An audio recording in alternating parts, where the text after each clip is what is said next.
আসসালামু আলাইকুম ভিউয়ার্স, আজকে আপনাদেরকে আমি দেখাবো। দেখেন, আমাদের শাল গাছের উপরে এই সারস পাখিগুলো বাসা বেঁধে থাকতো, অর্থাৎ রাত্রে এই সারস পাখিগুলো এই গাছের উপরে থাকতো।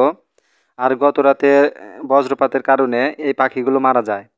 দেখেন, এখানে একটা পাখি, আর এই যে সামনে আর একটা পাখি। আরও সম্ভবত বিভিন্ন জায়গায় বিভিন্ন পাখি মারা গিয়েছে, কিন্তু আমার চোখে দুইটা পাখি সারস পাখি পড়েছে। এই সারস পাখিগুলো আমাদের জমিতে, অর্থাৎ শামুক এবং বিভিন্ন ধরনের পোকামাকড় খায়। আমরা দেখি বড় বড়, একটার ওজন সম্ভবত 2 থেকে 3 কেজি হবে। খুব বিশাল একটা সারস পাখি, এটা উট পাখির মতো দেখতে। তার ঠোঁটগুলো অনেক লম্বা। আর আজকে সকালবেলা আমি হাঁটতে বের হয়েছি, তখন আমাদের বাড়ির পাশেই রাস্তাতে আমাদের এই গাছের উপরেই থাকতো এই পাখিগুলো।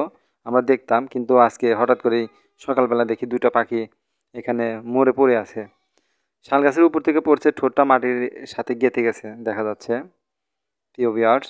আর এটা খুবই একটা দুঃখের বিষয়, কারণ আমরা মানুষ, আমরা ঘরের ভিতরে থাকতে পারি, কিন্তু এই পশু পাখি কিন্তু ঘরের ভিতরে থাকতে পারে না, যার কারণে তাদের এই করুণ দশাগুলো হয়।